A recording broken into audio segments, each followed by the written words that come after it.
Bon, je pense que le signal du départ a été donné. Alors, bienvenue à tous au Centre d'Universalité. Ce soir, c'est François Payotte qui va recevoir Daniel Kemp pour sa conférence intitulée Non aux hommes de bonne volonté. C'est encore une fois toute une surprise, tout un programme. On se demande ce qui se cache derrière ce titre-là. On va pas tarder à le découvrir. Comme d'ailleurs tout finit par se découvrir. Vous l'avez vu récemment, cette semaine.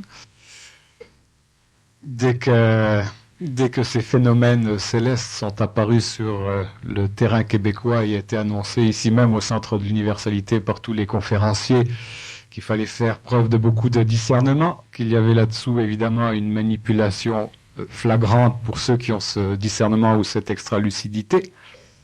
Maintenant, si le scandale doit arriver, tant pis pour ceux qui le provoquent, mais à tout malheur, il y a tout le temps un aspect positif dans le sens que si cette chose-là est arrivée au Québec, c'est que finalement, nous avons été gratifiés de cette expérience. Ça a profité à quelques dizaines de milliers de moutons, entre guillemets, qui se sont fait ouvrir les yeux finalement par un choc peut-être un peu brutal, mais la réalité, elle est ce qu'elle est. Les choses sont telles qu'elles sont.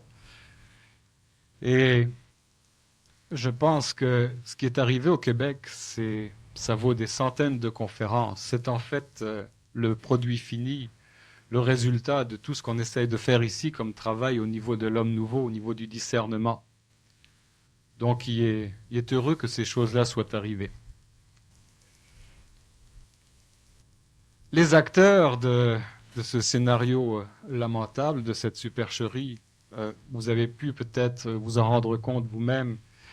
Lorsqu'il y a volonté de sublimer des énergies sexuelles, de vouloir soit canaliser les énergies sexuelles dans le tantrisme ou alors par des vœux de chasteté, ces choses-là débouchent généralement, à coup sûr, sur une névrose ou sur du mysticisme.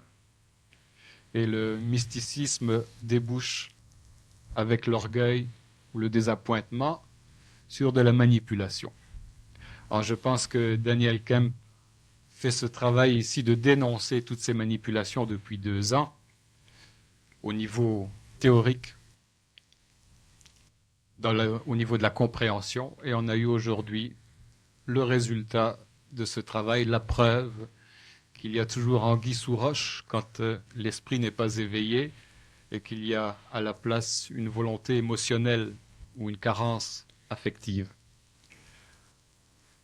Il me reste, avant de commencer l'interview de Daniel, de vous parler du prochain séminaire sur l'homme nouveau qui aura lieu ici le 1er et le 2 février prochain.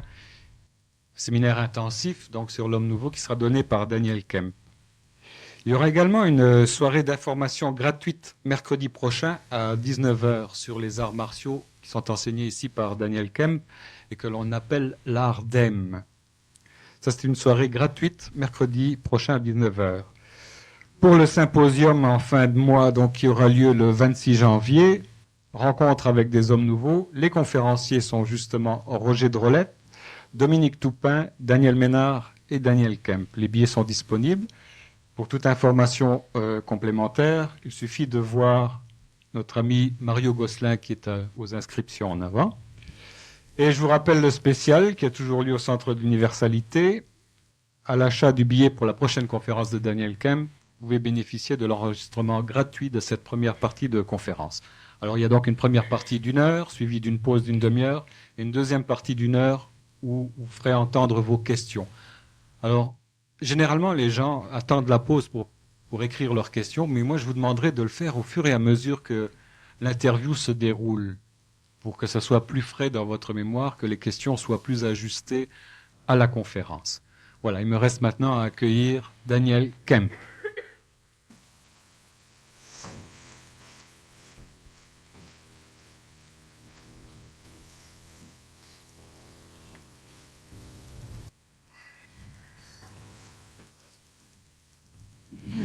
Daniel, il fait un temps à pas mettre une icône dehors, hein?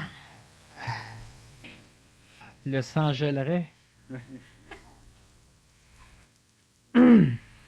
Gang d'iconoclastes, comme disait Capitaine Haddock. Capitaine Haddock. Ouais. Bashibuzuk.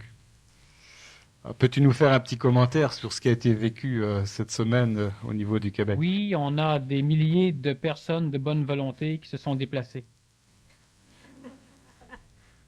Ça introduit très bien le thème. Je demandais qu'est-ce que je voulais dire par non aux hommes de bonne volonté. Alors, la conférence est finie. Merci. Merci de votre attention. Merci beaucoup, Daniel Kem. Bonsoir, à la semaine prochaine. C'est vrai, quand on a compris, on a compris. Alors, il nous reste un peu à épiloguer là-dessus, et pas faire ça sous forme d'oraison jaculatoire, comme ils disent les théologiens. Alors, effectivement, ce qui est assez original, c'est qu'il y a 2 semaines de cela, sous les ondes de CKVL, je parlais de la manipulation et de la conscience collective. Et plusieurs auditeurs et tristes m'ont traité d'imbécile et de menteur. La semaine d'après, les icônes commençaient à suinter. Quelques jours après, on découvrait certaines formes de supercherie. Et cette semaine, eh bien, nous avons reparlé des manipulations. Et là, il n'y a personne qui a téléphoné me traiter d'imbécile. La conscience collective, on a de la difficulté à la saisir tant qu'on est intégré dans cette conscience collective. Autrement dit, tant que nous ne pensons pas, mais que nous laissons la collectivité, c'est-à-dire l'ensemble de ceux qui ne pensent pas, penser pour nous. Lorsque plusieurs individus ne pensent pas et qu'ils vivent ensemble, cela crée un mouvement collectif, un mouvement de troupeau. Et ce mouvement de troupeau ressemble à une pensée. Bien souvent, on peut prendre l'exemple politique d'une masse qui sont contre quelque chose, mais qui pensent que les autres sont pour. Alors, ils vont tous voter pour, parce que l'ego veut gagner. Alors, on va donc mettre en place un projet, une loi ou un gouvernement qui ne plaît à presque personne et qui aura été voté par tout le monde.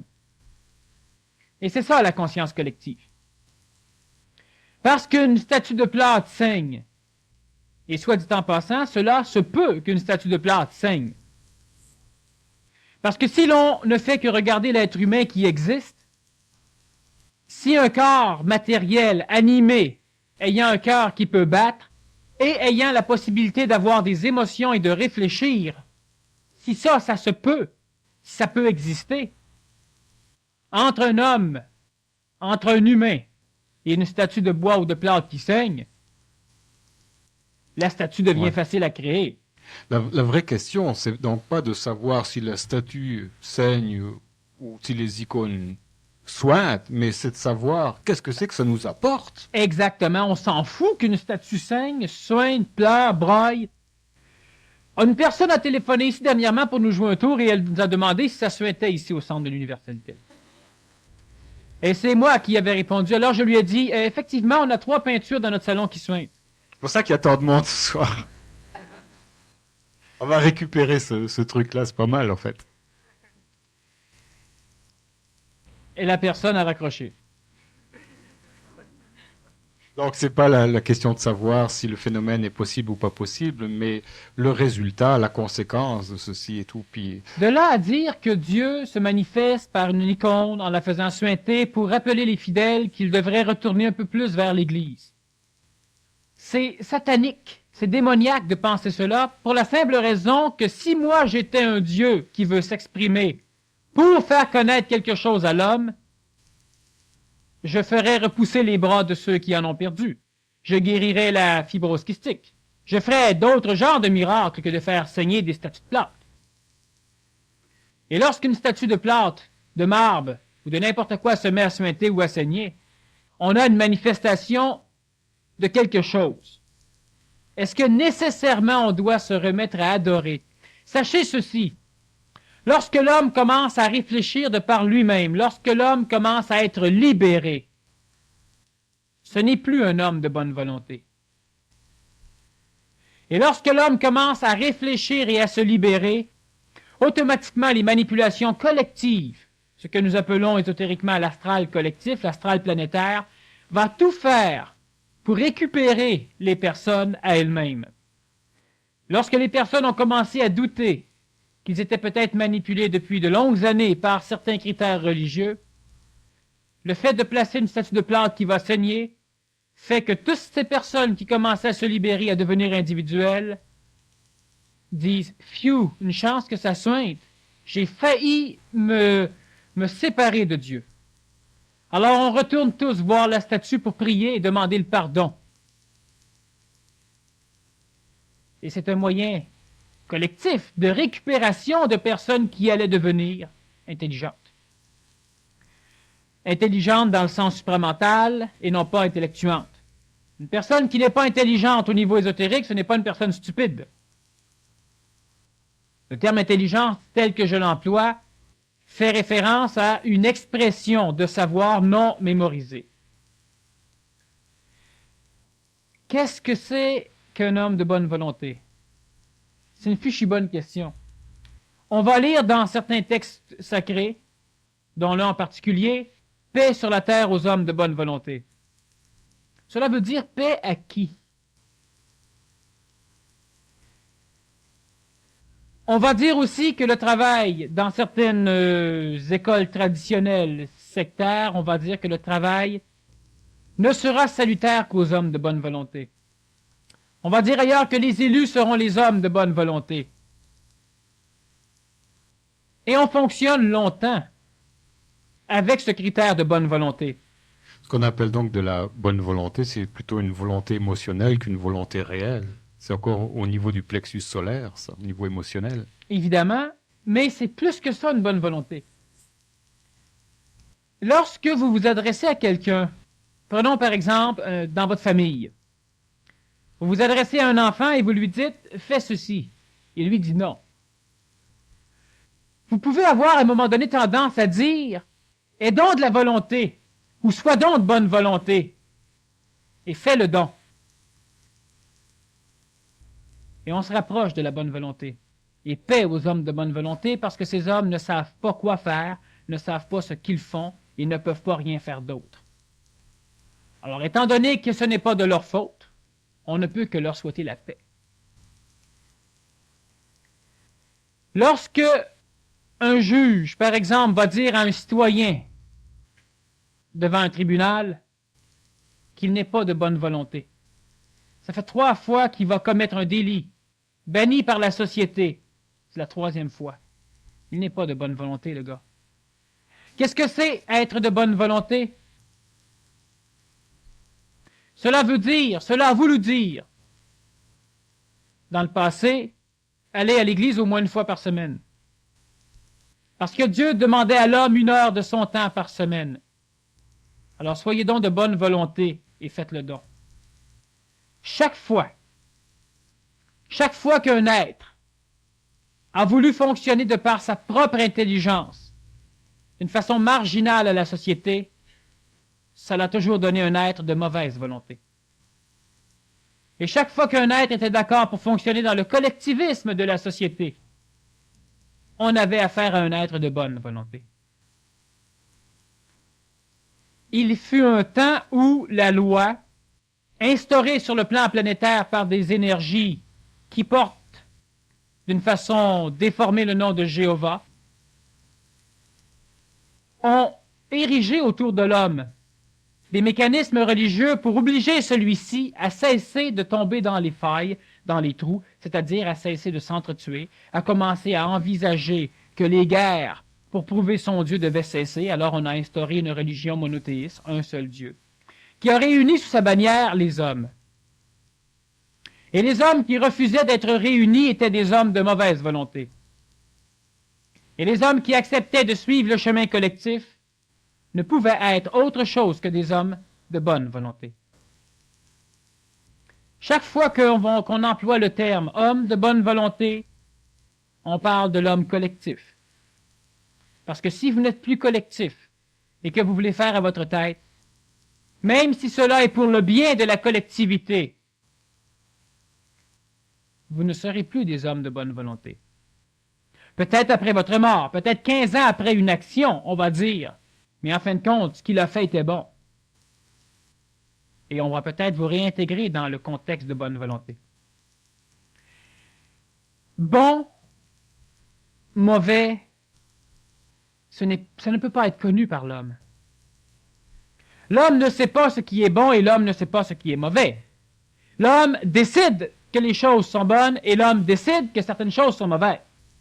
On dit aussi que l'homme a la faculté de connaître le bien et le mal. Oui. Mais l'homme n'a pas la faculté de discerner.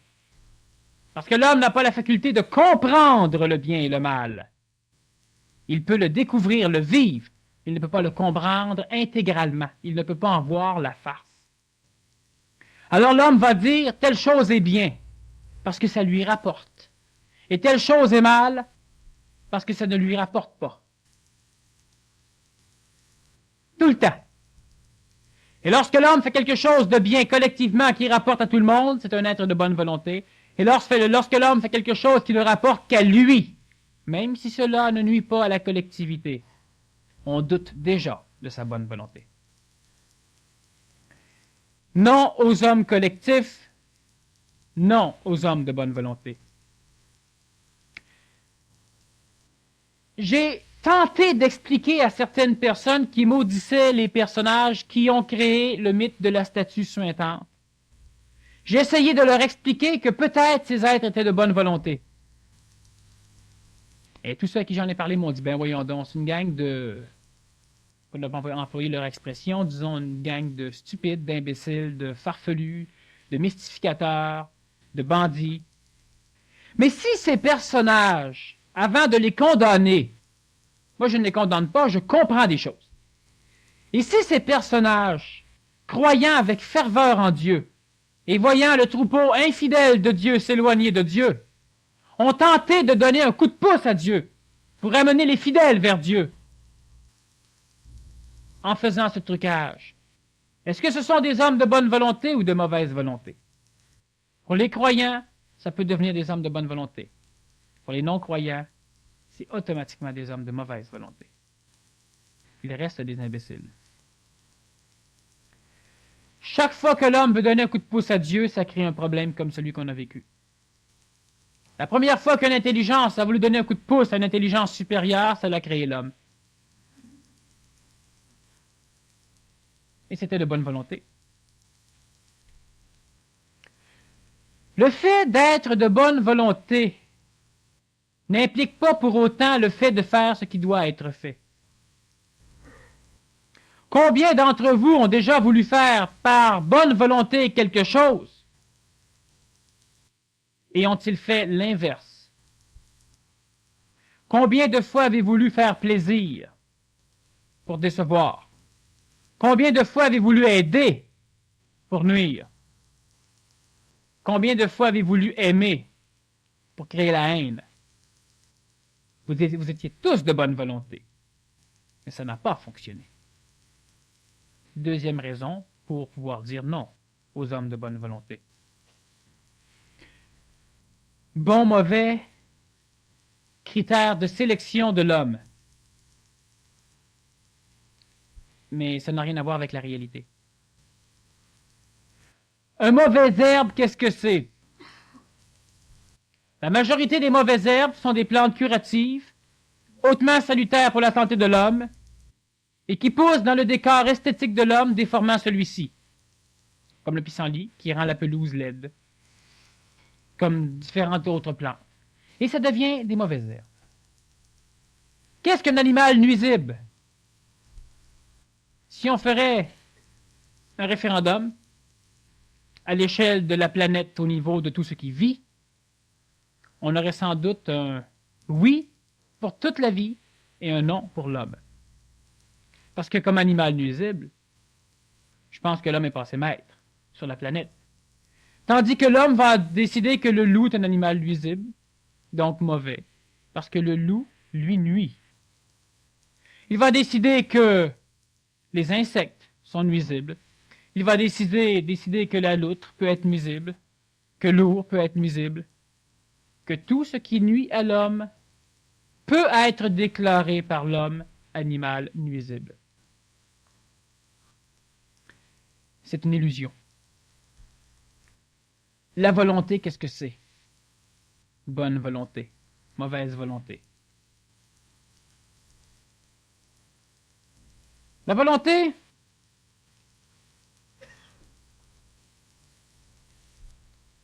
C'est quelque chose qui, de par sa forme orale, a permis à l'homme d'instruire, d'enseigner, de se dynamiser positivement ou de s'insulter mutuellement, sans que celui-ci n'ait jamais réussi à comprendre exactement ce qu'il tentait de désigner par l'énergie volonté. J'ai déjà dit en conférence que tout le monde avait de la volonté. Certains avaient la volonté de ne rien faire, d'autres avaient la volonté de travailler. Et celui qui travaillait disait que celui qui ne faisait rien n'avait pas de volonté, tandis que celui qui était capable de foirer des mois de temps sans rien faire disait que celui qui travaillait n'avait pas de volonté. Parce que le paresseux disant à celui qui travaille, « Ne travaille pas 6 mois !» Le travailleur dit, « Voyons non, je suis pas capable !» Le paresseux dit, « Oui, mais aie de la volonté un peu, puis cesse de travailler. Aie un peu de volonté, puis repose-toi pendant 6 mois rien faire. » Le travailleur peut pas, il n'y a pas assez de volonté.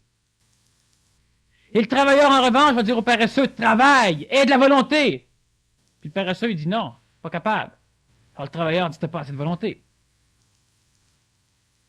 Vous savez, celui qui s'habille en punk a la volonté de s'habiller en punk. Et ne dites pas qu'il n'a pas de volonté. Vous n'en avez pas assez pour vous habiller comme lui. Tandis que lui n'en a pas assez pour s'habiller comme vous. Alors la volonté, tout le monde en a. La volonté, c'est la possibilité d'exprimer une énergie. Ça, c'est la volonté. Et chacun d'entre vous exprimez régulièrement des énergies. Tout le temps. Qu'est-ce que l'antique religion essayait de désigner par bonne volonté? Ou qu'est-ce que le Nazaréen a essayé de désigner par les hommes de bonne volonté? De bonnes vibrations. Presque de bonnes expressions.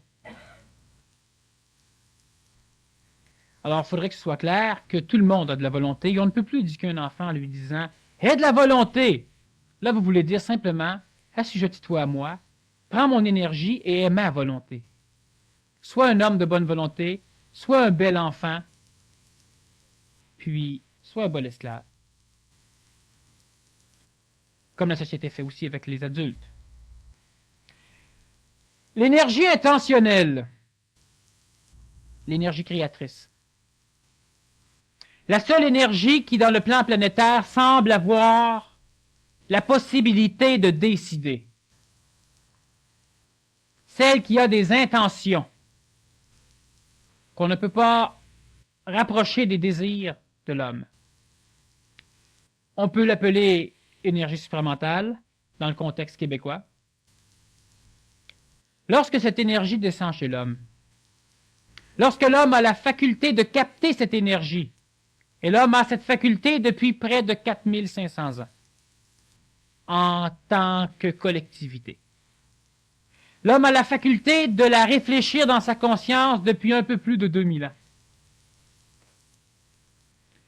Lorsque l'homme reçoit cette énergie, si l'homme n'a pas de mental suffisamment développé, traverse celui-ci pour être intégré au niveau de l'ego, au niveau de la psychologie de l'homme, au niveau de l'émotion, de l'expérience, donc de la mémoire de l'homme. Donc, elle va être intégrée par l'âme de l'homme.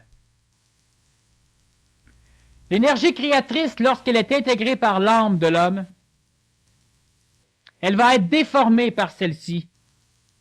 Elle va être adaptée à l'homme. Lorsque l'énergie créatrice, ou l'énergie supramentale, ou l'énergie de l'Esprit Saint, c'est tous la même chose, lorsque cette énergie descend dans l'ego, dans la psychologie, dans l'âme de l'homme,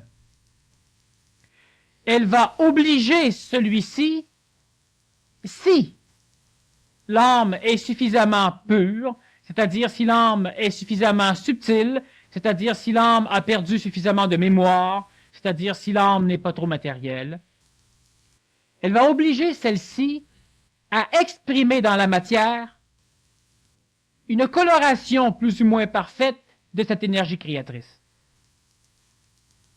Là, on a devant soi un homme de bonne volonté. Mais ce n'est pas tout. L'homme de bonne volonté doit finir par être un homme de volonté. Un homme qui sera capable de laisser la volonté de quelque chose d'autre que son ego s'exprimer par lui. Lorsque l'énergie créatrice descend dans l'ego, et que l'ego est suffisamment dense pour pouvoir transformer la coulée de l'énergie créatrice, ou de l'énergie intelligente, de façon à ce que celle-ci serve intégralement, totalement l'ego, on a affaire à un homme de mauvaise volonté, c'est-à-dire à un homme de volonté matérielle, à un être dangereux, à un homme qui va fonctionner en vue de l'involution de l'humanité. Tandis que si l'énergie intentionnelle est capable de déformer légèrement l'ego pour le diriger quelque peu vers un simulacre d'intelligence, on a accès à un homme de bonne volonté. Lorsque l'énergie intentionnelle descend chez un être humain, l'être humain peut avoir la faculté intelligente de créer, et cette faculté sera totalement, inconditionnellement anti-écologique. C'est-à-dire que l'univers complet sera l'ego même de la personne, alors il se foutra totalement de la loi d'action-réaction qu'il ne connaîtra pas, il se foutra totalement des effets à long, court, moyen terme de ses actions. Donc il sera prêt à détruire tout ce qu'il aura besoin de détruire de façon à ce que lui se sente bien. Lorsqu'on a accès à un homme de bonne volonté, c'est que l'énergie intentionnelle, l'énergie intelligente, colorant son ego, va lentement tendre à diriger cet ego vers l'intelligence, c'est-à-dire vers l'économie d'énergie, c'est-à-dire vers la conséquentialité, c'est-à-dire vers l'écologie. L'homme de bonne volonté pense à la paix, même s'il n'en comprend rien. L'homme de bonne volonté pense à l'amour, même s'il n'en comprend rien.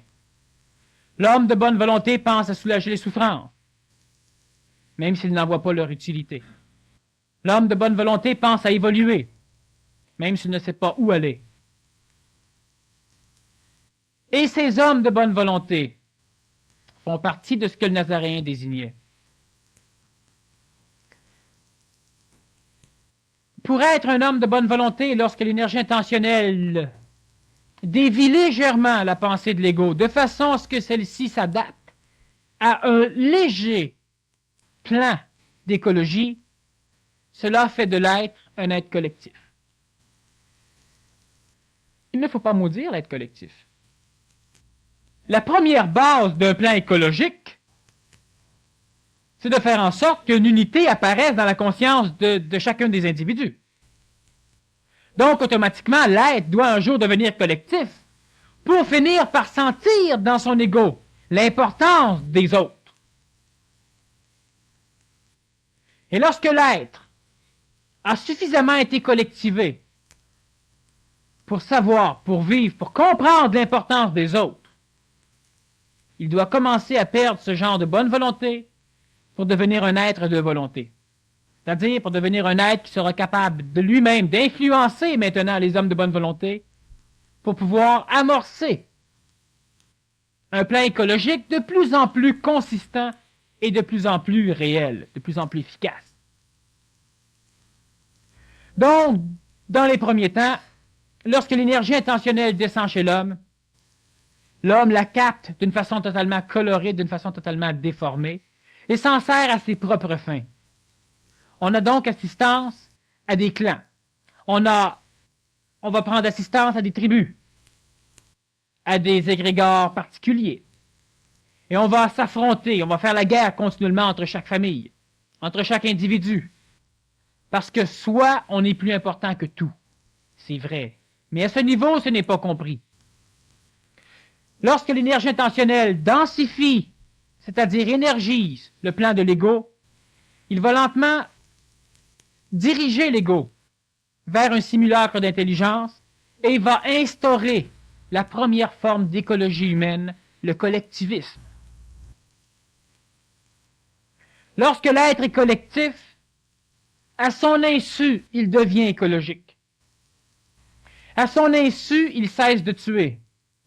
Il ne sait pas pourquoi, mais il a l'impression qu'il fait bien.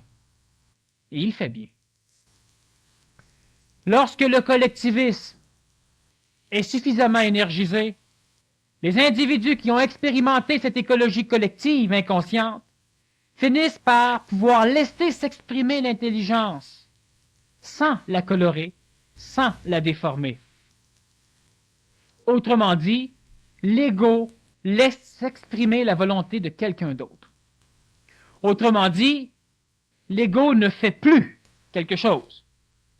Si je reprends les termes du Nazaréen, ce n'est pas ma volonté que j'exprime, c'est la volonté de mon Père. Terme spirituel adapté aux êtres à qui il parlait. Ce n'est pas ma volonté, donc ce n'est pas la volonté de mon contexte mémoriel, d'expérience, ce n'est pas la volonté de mon émotion, de mes... C'est la volonté de mon intelligence, donc de mon esprit. Et l'esprit est ce qui crée et énergise l'ego dans son évolution. Donc l'ego peut réellement se permettre de dire « c'est la volonté de mon Père et non la mienne ». Lorsque l'énergie intelligente est capable de s'exprimer directement par l'ego translucide, donc par un ego qui n'a plus de désir de déformer pour adapter, donc à travers un ego qui est sécure, à travers un ego qui n'est plus insécure, à travers un ego qui est confiant, et pour que l'ego soit confiant, l'ego doit savoir que l'esprit est plus puissant que lui. Il y aurait donc deux sortes de volontés, a priori, la volonté de l'ego, qui est soit bonne ou mauvaise, et puis la volonté de l'esprit qui est réelle. Mais à ce stade-là de ton exposé, là, quelle serait la part de libre arbitre que tu accordes à l'homme ancien et à l'homme nouveau, à l'homme inconscient et à l'homme en voie de conscientisation? Bon, c'est toujours un peu traumatisant lorsqu'on pose cette question, parce que j'y réponds. Il n'y a pas de libre arbitre, ni chez l'homme ancien, ni chez l'homme nouveau. Le libre arbitre existe dans un contexte extrêmement limité. Donc, au niveau universel, l'homme ne vit pas de libre arbitre. C'est-à-dire que, dans une conférence antérieure, la destinée ou le libre arbitre, j'expliquais d'une façon imagée que lorsque vous êtes à Montréal, vous vous promenez dans un véhicule automobile et vous avez le libre arbitre de prendre le chemin que vous voulez. Mais vous n'êtes pas libre de passer par où vous voulez. Alors ceux qui essaient de traverser les maisons découvrent qu'ils n'ont pas de libre arbitre. Ils en ont un dans ce qu'on leur permet. Et l'ego a un libre arbitre dans ce qui lui est permis. Lorsque l'ego veut traverser un mur ou s'envoler, il ne peut le faire que dans le rêve. Sinon, il doit payer en énergie sa possibilité de se libérer matériellement. L'énergie peut être de l'énergie monétaire, donc l'achat d'un avion, comme de l'énergie initiatique au niveau d'évolution pour arriver à transcender les limites de la matière. Le libre arbitre de l'homme ancien se résumerait spirituellement à ceci. L'homme ancien peut être assujetti, manipulé par Satan, tandis que l'homme nouveau serait manipulé par Dieu, spirituellement. On peut donc dire que l'homme ancien est manipulé par ses mémoires, tandis que l'homme nouveau est manipulé par une intelligence instantanée. L'autre exemple que je donne souvent, je le répète parce que ça sert à rien d'en pondre d'autres pour ceux qui seraient tannés d'entendre répéter la même chose.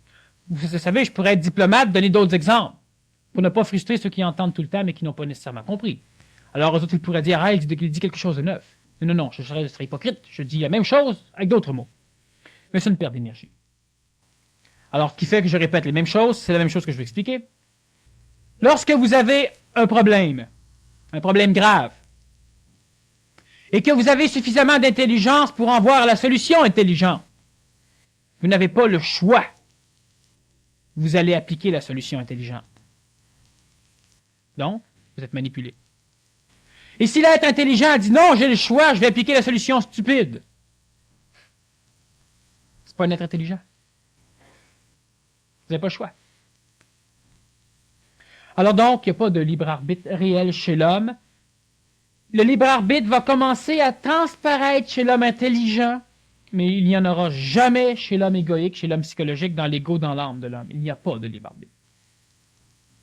Alors, à quoi servirait donc la manifestation de cette énergie dite supramentale, ou la manifestation, le contact du double éthérique ou de l'esprit avec l'ego, si c'est encore une fois une question d'être manipulé? Alors, il faut comprendre ceci, c'est que la question que tu poses, elle est dans un contexte limité de la conception de l'homme. C'est-à-dire qu'on croit souvent que l'homme est l'ego. L'homme est les émotions. Je suis mes émotions, je suis mes mémoires. Tout ce que j'ai vécu, c'est moi. Et tout ce que je n'ai pas vécu, ce n'est pas moi. Alors, je peux dire aussi, tout ce que tu as oublié, ce n'est plus toi. Et tout ce que tu as imaginé avoir vécu, ça devient toi. On croit que l'homme est l'ego. C'est l'homme psychologique. Au niveau de la conscientisation, à un moment donné, on parle de l'homme mental. Et on dit, tiens, je suis mental et égo. Et est-ce que l'ego a un libre arbitre? Non, parce que l'ego fait partie de l'homme réel. L'être réel a un libre arbitre. Chose sur laquelle on pourra revenir beaucoup plus tard. Allons-y morceau par morceau, étage par étage. L'énergie supramentale, ce n'est pas quelque chose d'extérieur à l'homme réel. C'est quelque chose de différent et d'extérieur à l'homme psychologique. Alors, la pédale d'accélérateur de ton automobile, ce n'est pas le moteur. Mais elle fait partie de l'automobile qui serait l'homme réel. Les banquettes, le capot, le pare-brise, la tôle, la carrosserie extérieure, ce n'est pas l'automobile. C'est une partie de l'automobile. Alors, si le moteur se dit, moi, je veux contrôler, je veux avoir un libre arbitre, je suis désolé, mais il ne pourra pas aller nulle part où les roues ne voudront pas aller. Et si les roues veulent aller quelque part, si le moteur ne marche pas, les roues n'iront nulle part. Et si la pédale veut écraser pour faire avancer le moteur doit être d'accord. Et si la pédale n'écrase pas, le moteur n'avancera pas non plus. Donc, l'ego, c'est un peu ce moteur, ou l'ego, c'est un peu cette carrosserie. Sauf que l'ego se croit à être tout le contexte total. Alors, lorsque le moteur, l'ego est intelligent. L'ego va désirer souvent ce qu'il peut avoir. Mais lorsque l'ego devient connaissant de tout ce qui existe, il devient un peu stupide, il commence à désirer des choses qu'il ne peut pas avoir. Alors automatiquement, il crée une quête de ces choses et le malheur, la souffrance, tout s'embarque. Si à un moment donné, le moteur se dit, lorsqu'on accélère, je vais accélérer, ben ça accélère. Mais si le moteur ne prend pas conscience que ça accélère lorsqu'il le veut, parce qu'effectivement, en même temps, on accélère sur l'accélérateur, le moteur un jour va dire, j'accélère. Mais il n'y aura personne qui peut dire sur l'accélérateur. Alors le moteur n'accélérera pas. Alors le moteur va commencer à avoir peur de ne plus être capable d'avancer. Parce qu'il va faire une différenciation entre les moments où il fonctionne parce que quelqu'un pèse sur l'accélérateur, disons l'esprit, et les moments où il veut avancer, mais l'esprit ne veut pas peser sur l'accélérateur. Lorsque le moteur fonctionne et qu'il avance à toute vitesse, tant que le moteur n'a pas conscience de son existence, il est intelligent. Lorsque le moteur prend conscience de son existence, il commence à vivre le phénomène de l'homme, il commence à vivre le phénomène de la peur, parce que prenant conscience de son existence, il sait qu'il est là. Sachant qu'il est là, il a peur de ne plus être là un jour. Et tant qu'il ne sait pas qu'il est là, il n'aura jamais peur de disparaître. Sachant qu'il est là, il découvre qu'il fonctionne. Découvrant qu'il fonctionne, il veut fonctionner. Voulant fonctionner, il va essayer de créer des manipulations pour manipuler le véhicule au complet. Parce qu'il a peur. L'ego de l'homme, c'est ce qui ramasse la mémoire. C'est l'âme de l'homme. Accumulant expérience après expérience, cet ego finit par prendre conscience de son existence. C'est-à-dire qu'en réalité, il prend conscience de l'existence. Et non pas de son existence, mais de l'existence. Mais cette existence étant mémorisée chez lui, il croit que c'est son existence. Alors il va dire, un jour, je n'avais pas de corps physique, mais je vivais. C'est faux. Mais quelque chose d'autre de l'homme réel vivait. Et ça a été mémorisé chez lui, et lui croit que c'est lui. Et lui se dit, un jour, j'aurai la faculté de. C'est faux. Il a perçu quelque chose de l'esprit, il l'a mémorisé, il croit encore une fois que c'est lui. Et il va se dire un jour, mon corps va mourir, mais je vais continuer. C'est faux. Lui, il va s'en aller dans des phases purgatorielles, dans des phases de digestion planétaire, tandis que l'esprit va se libérer. Et un jour, il deviendra l'esprit. Mais lui se dit un jour, je serai Dieu. C'est faux. Lui ne sera jamais Dieu. L'ego qui évolue, parce que l'ego veut évoluer. Le mental ne veut pas évoluer. Le corps physique ne veut pas évoluer. Le corps vital ne veut pas évoluer. L'énergie supramentale n'a rien à foutre de l'évolution. C'est l'ego qui va évoluer. C'est l'ego qui mémorise et qui se dit, je connais l'existence, je connais l'univers, mais il m'en manque des bouts. Et ces bouts qui me manquent, je veux les trouver. Et ce cheminement, j'appelle ça l'évolution. Mais ces bouts qui lui manquent, même s'il en trouve certaines parties, il lui en manquera toujours. Parce qu'il y a quelque chose qui n'est pas limité par l'ego. Comment pouvez-vous à un moment donné être l'univers? Pour être l'univers, vous devez cesser d'être vous-même. Et c'est tellement évident que l'ego ne peut pas le percevoir. L'ego veut être Dieu. Donc l'ego se crée une enveloppe, qui est le péristrie de l'âme, l'enveloppe de l'âme. Et cet ego, cette âme, veut évoluer, donc il essaie d'accaparer des énergies des connaissances, de l'information, des contacts avec des dieux, pour pouvoir dire, j'ai eu un contact avec Dieu, je commence à être Dieu. Pourquoi commence-t-il à être Dieu? Parce que chez lui, il y a cette mémoire du contact. Je commence à être fusionné supramentalement. C'est faux, l'ego n'a rien à faire avec la fusion. La fusion va détruire l'ego. Elle va le supramentaliser, mais il n'y aura plus d'ego. Mais vu qu'il a eu le contact, il a eu l'expérience, il se dit, je commence à être. Tu ne commences pas à être. Tu commences à expérimenter ce que l'être réel est. Donc, tu commences à savoir que ce que tu penses que tu es, ce n'est pas ce que tu es. Mais l'ego, avant qu'il comprenne ce mécanisme, ça va prendre un certain laps de temps d'expérimentation. Lorsque cet ego, lorsque cette enveloppe retient ce qu'elle mémorise, parce que l'homme ne veut pas oublier, et pour ne pas oublier, l'homme doit conserver ses mémoires. Conservant ses mémoires, il croit connaître l'univers. Il croit devenir quelqu'un. Et plus un homme apprend, spirituellement ou matériellement, plus il croit être quelqu'un. Quand un homme connaît la loi, quand un homme connaît la science, quand un homme connaît les religions, il croit être quelqu'un parce qu'il peut parler, agir devant les autres. Je suis quelqu'un. Il n'est qu'un bagage mémoriel, il n'est rien d'autre. Il a l'apparence de quelque chose de plus. Mais cette enveloppe qui fait que la mémoire ne s'échappe pas, qui fait que tu n'oublies pas, elle fait aussi qu'elle te sépare de l'univers. Te séparant de l'extérieur complètement, tu ne seras jamais l'extérieur. Parce que pour être l'extérieur, c'est simple. Prends une aiguille, tu pètes la balloune, automatiquement, tu disparais. Et tu es l'univers. L'ego ne peut pas vivre cela parce que l'ego a une mission, l'ego a une fonction particulière au niveau du plan planétaire pour forcer les énergies à connaître les expressions énergétiques. Je n'élaborerai pas trop dans ce domaine parce que c'est le thème de la conférence de la semaine prochaine sur les mécanismes de la réflexion. L'énergie, pour connaître la matière, se doit de devenir matière. Tandis que l'ego, pour connaître tout l'univers, se doit simplement d'avoir des liaisons, des contacts avec des parcelles de d'autres choses qui font partie de l'homme réel. Et lorsqu'il les mémorise, il s'imagine que lui les a vécus. Il s'imagine que c'est lui. Alors, lorsqu'on parle de libre arbitre, on se demande si l'homme a un libre arbitre. L'homme réel a un libre arbitre total. C'est d'ailleurs lui qui crée les paramètres d'évolution de l'ego, du mental, des énergies supramentales et des autres. Mais l'ego n'a pas de libre arbitre. Pourquoi vous n'avez pas de libre arbitre? Parce que vous êtes interdit ce libre arbitre. Mais l'ego qui est chez vous, qui mémorise, s'imagine que plus il aura mémorisé, plus il pourra étendre le champ de son libre arbitre. Ce qui est d'une façon vraie et ce qui est d'une façon faux. Alors, si tu dis que l'homme réel a un libre arbitre, il faudrait que tu définisses l'homme réel. Bon, l'homme réel, on pourrait le définir longuement. L'homme réel, c'est... Je vais le définir, mais ça ne sera sans doute pas nécessairement compris parce qu'il peut manquer beaucoup de données. On peut revenir dessus. On va revenir de toute façon dans différentes conférences. D'ailleurs, le mois de février, on va attaquer un peu l'homme réel parce qu'on a une conférence qui s'intitule « Qui est Dieu ?», la suivante « Qui est Satan ?», la suivante « Qui êtes-vous ?», puis l'autre « Pourquoi l'ignorance ?» de tout le reste. Alors, on y reviendra donc dans un mois. On est pas mal fragmenté. On est extrêmement fragmenté. En réalité, on est unifié. Mais l'ego s'identifiant tellement à tout l'être réel, lorsqu'il découvre quelque chose, tiens, c'est un fragment perdu.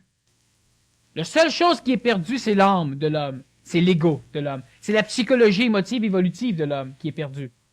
Alors cet être, cette identification évolutive, celle qui veut évoluer, qui est un bien pour l'instant, c'est totalement utile à l'homme. Mais c'est un laps à passer et le règne le plus souffrant de l'arrêt d'involution, donc de l'évolution, c'est la constitution d'un être dans l'être réel, d'un fœtus de l'ego, pour le laisser germer vivre, pour ensuite le détruire.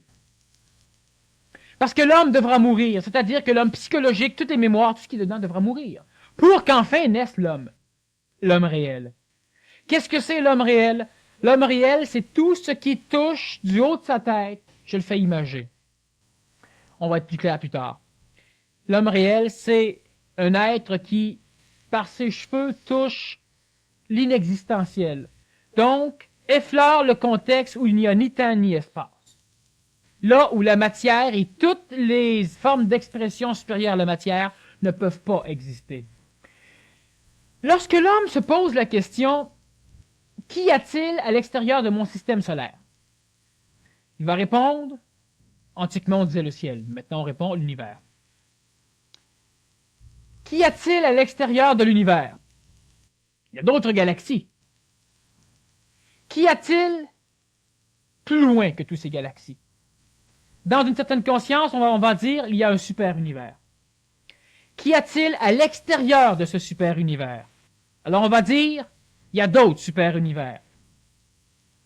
Qu'y a-t-il à l'extérieur de l'intérieur? Pour finir par couper court à un moment donné à l'extension. Alors ça, c'est mon intérieur. Y a-t-il une limite à ce qui existe? Y a-t-il une limite à? Il y a une limite.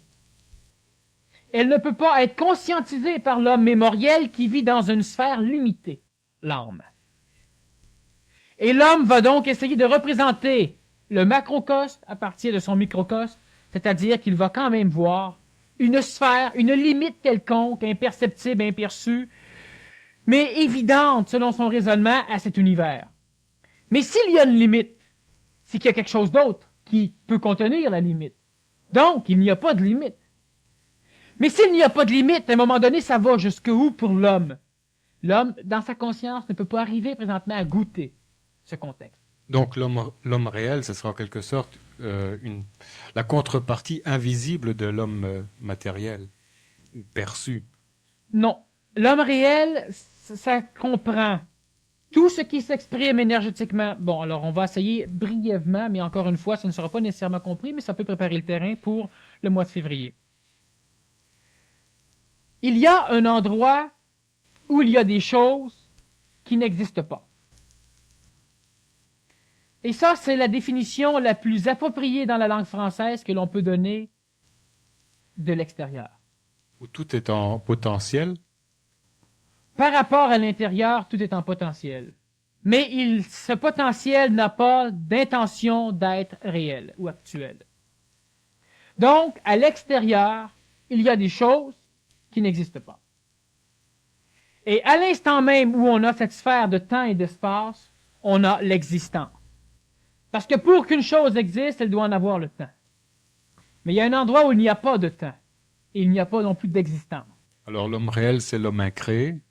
L'homme réel, présentement, c'est l'homme créé qui est totalement présent dans cette sphère spatio-temporelle et non pas seulement apparent dans la limitation très dense du plan planétaire.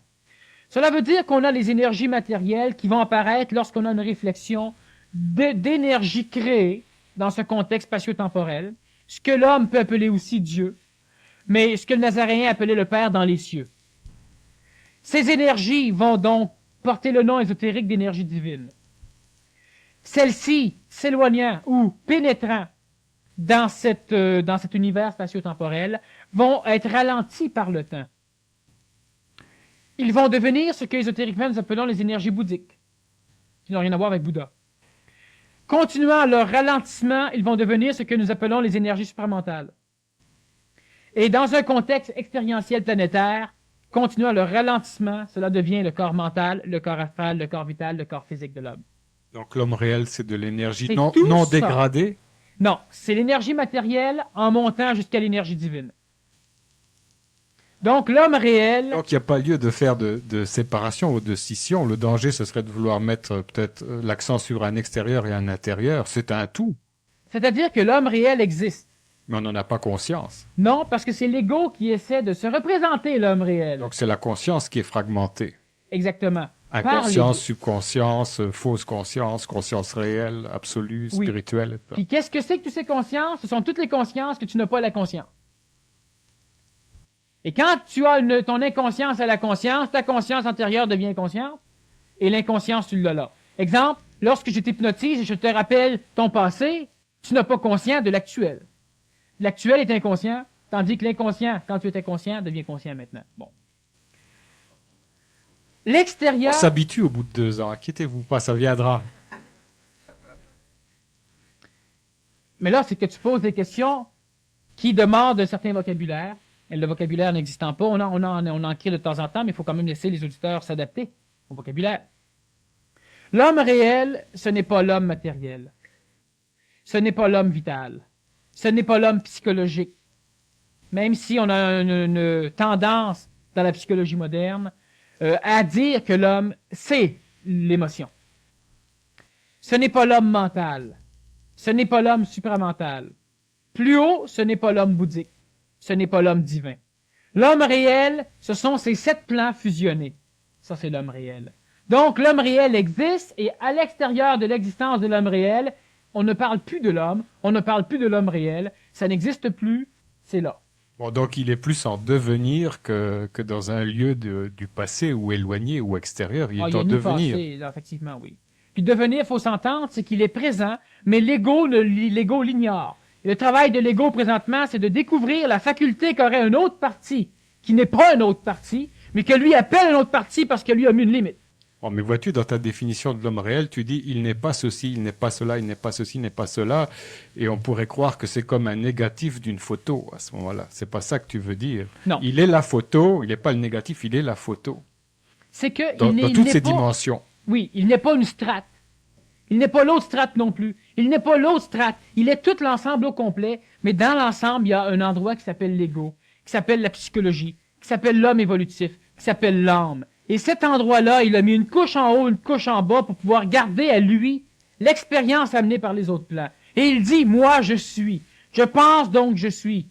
Et moi, je veux évoluer, je veux entrer en contact avec Dieu. Mais Dieu, c'est lui. OK. Donc c'est une multidimensionnalité totalement consciente d'elle-même. Oui. Cet homme Mais une réel. partie de cette multidimensionnalité s'est identifiée à l'ensemble. C'est l'ego. Et cet ego, donc, est manipulé par l'ensemble. C'est ce qui fragmente la conscience. Exactement. Alors, lorsqu'on va dire que lorsque l'homme vient sur le plan planétaire, il choisit sa vie.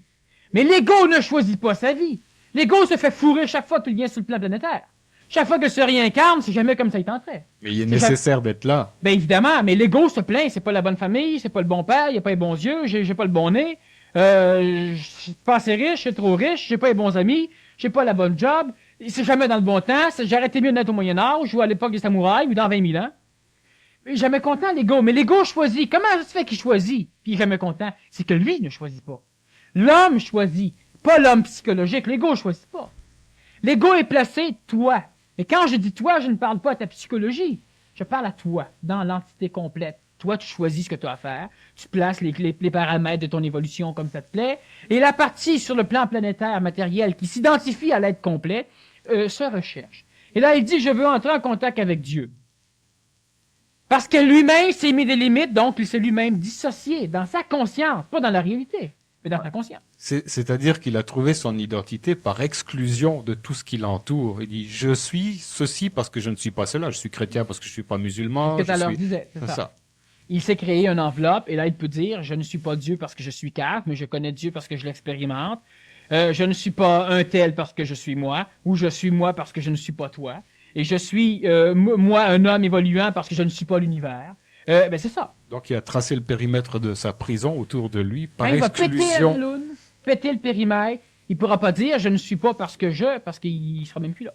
Il faut qu'il rentre en contact avec les autres dimensions de lui-même, de l'être réel. Pour l'instant, il est obligé d'entrer en contact avec ces dimensions de façon à ce que ces dimensions de lui-même viennent l'instruire que les autres sont là. Et que tout ce que lui recherche est déjà présent, mais il faudrait juste qu'il finisse par arrêter de les refuser. Exactement comme la personne qui est en santé, qui est totalement guérie, mais qui continue à boiter. Parce qu'elle ne sait pas qu'elle est guérie. Alors, on n'a plus besoin de lui donner de médicaments, on doit l'instruire, donc on doit la manipuler, on doit la psychologier, on doit lui faire comprendre qu'elle est guérie. Et ah oui, bon là, commence à marcher comme il faut, puis ben oui, c'est un miracle. C'est pas un miracle, t'as toujours été guéri. Mais tu n'as jamais voulu l'accepter. Bon, alors ça, c'est le même mécanisme chez l'homme qui tend à évoluer. C'est des stades de réalisation, en fait. Exactement. Prendre conscience de... Okay. La conscience de l'homme, elle fragmente l'homme. L'homme, de temps en temps, se dit colérique. De temps en temps, il est pour la paix. De temps en temps, il ne sait plus. De temps en temps, il vote pour un parti. 2 semaines après, il regrette. De temps en temps, il aime. De temps en temps, il n'aime pas. C'est la conscience de l'homme qui est fragmentée, pas l'homme. Mais cette conscience, qu'est-ce que c'est? C'est la seule chose qui permet l'enregistrement mémoriel de n'importe quoi. La conscience de l'homme, c'est là où va être reflétées les énergies. C'est là qu'on va pouvoir enregistrer dans la mémoire, donc dans l'ego. C'est là qu'on va pouvoir donner de l'expérience à l'ego dans la conscience. Et chaque fois que l'ego, chaque fois que l'homme psychologique, chaque fois que vous essayez de savoir si vous êtes capable de faire quelque chose, vous allez essayer de fouiller dans vos mémoires inconscientes, les amener à votre conscience pour pouvoir vous en rappeler. C'est le terme qu'on emploie.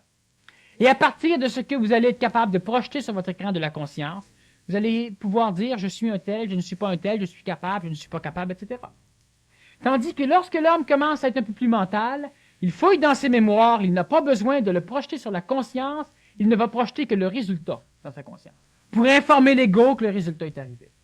Alors certains vont réfléchir à une solution en pensant dans leur tête. D'autres vont réfléchir en faisant le vide dans leur tête. Ils sont figés, ils attendent. Et d'un coup, ils ont la solution.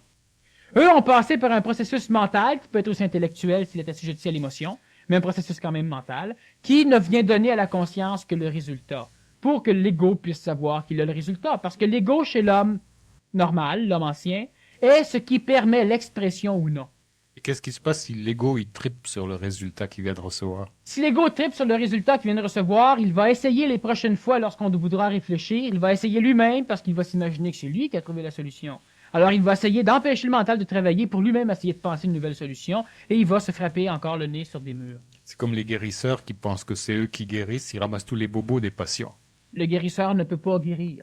C'est-à-dire que l'ego ne peut pas guérir parce que la guérison est un principe vital, non pas un principe astral. Ce n'est pas un principe psychologique. Exactement. Lorsque le guérisseur s'imagine qu'il guérit, il va être capable d'absorber les énergies maladives des autres, donc les perturbations d'énergie vitale. Alors, à un moment donné, il est tout content. Il y a 15 patients guéris, puis lui, il y a 15 maladies qui vont apparaître chez lui. Tout content, tout fier. Puis après ça, s'il meurt, alors on va dire, c'est un homme de bonne volonté, il a souffert, c'est un martyr, c'est un imbécile. Bon. Mais ça, on ne le dit pas. Donc c'est juste un processus de canalisation, mais l'ego a toujours tendance à vouloir récupérer tout ce qui se produit comme phénomène autour de lui. Exactement. Lorsque l'ego est capable de récupérer une énergie intentionnelle, donc l'énergie supramentale, mais sans trop la déformer, sans trop la canaliser selon son propre émotion, lorsque l'énergie supramentale pénètre l'ego et tend à amener l'ego vers un schéma écologique, de prime abord collectif, automatiquement l'ego est ce qu'ésotériquement on peut appeler un homme de bonne volonté. L'ego a assimilé, il a intégré, mais il s'est fait fourrer par l'énergie intelligente, alors l'ego commence à dire « moi, je m'aime. » Mais peut-être que c'est pas correct. Alors là, c'est parce que l'énergie supramentale vient de commencer à diriger l'ego vers une écologie. Alors, c'est un être de bonne volonté. Alors l'ego, ce serait comme un robinet qui de temps en temps se prendrait pour l'eau qui coule à travers lui. Oui, il se prend pour tout. Il n'est pas grand-chose, l'ego, à part un gros frais. Lorsque l'énergie supramentale arrive à diluer encore plus la coloration de l'ego et donc à diriger un peu plus l'ego vers le haut, l'ego commence à tendre vers une évolution. L'ego, c'est dans l'âme. Dans l'âme, on a l'astral individuel. Donc, on va commencer à nourrir un astral un peu plus spirituel. Alors, on passe par l'astral extrêmement matériel, où la personne n'a qu'elle-même, ses émotions, ce qu'on appelle un peu l'âme animale. Alors, elle veut jouir, elle veut manger, elle veut être bien tout le temps, elle veut avoir chaud, elle veut être en sécurité, elle veut gagner, elle veut avoir de la valeur, elle veut se prouver que, bon, alors elle est l'entité sublime. Lorsqu'on tombe dans un astral un peu plus haut, on va avoir un astral, par exemple, qui va être social, collectif. Où tu ne comprends rien à la collectivité, mais tu en as besoin, ce qui fait que tu n'as pas le choix, fait que tu essaies de fonctionner un peu avec eux autres. Tu voles un peu, mais de temps en temps, en fait, tu fais au moins comme si tu étais bien et honnête, mais tu fais d'autres choses. Augmentant un peu la déformation de l'énergie supramentale sur l'ego, donc sur les mémoires, tu atteins un astral moral, où là, tu commences à être influencé par la morale. Tu ne comprends pas, mais parce que tout le monde te dit, tu le fais. C'est une forme de conscience spirituelle dans oui, ce genre-là? Mais morale. Un peu plus déformé, l'énergie supramentale crée l'astral spirituel. Là, tu veux te lancer en mission pour aider. Tu es un peu plus écologique, de plus en plus écologique. Et à un moment donné, l'ego vire complètement, et là, tu deviens ce qu'on pourrait appeler conscient, donc mental. Là, tu sais maintenant que tu dois te diriger vers une conscience individuelle, alors donc, tu ne dois plus être un homme de bonne volonté, Tu dois être un homme qui ne colorera plus la volonté intentionnelle qui descend chez toi, mais celle-ci pourra s'exprimer directement. Pour cela, tu comprends les mécanismes de l'écologie, les mécanismes de la conséquentialité. Tu sais que tout ce qui est en bas, par ce dont tu es passé, est bon, mais plus pour toi. Ça ne peut pas te nuire, tu ne vas donc pas le détruire, parce que là, tu n'as rien compris encore une fois. De l'intellectualisme, c'est un chemin entre la conscience et l'inconscience, l'intellectualisme. Et lorsque l'ego est complètement sublimé par l'énergie supramentale, celui-ci va être détruit, va être supramentalisé pour créer le corps éthérique, comme on l'a vu dans la conférence La psychologie de l'homme nouveau. Est-ce qu'il est détruit ou transmuté? C'est la même chose. Pour l'ego, il est détruit. Cosmiquement, il n'est pas détruit, il est transmuté. Ok, on te remercie beaucoup. Daniel Kemp.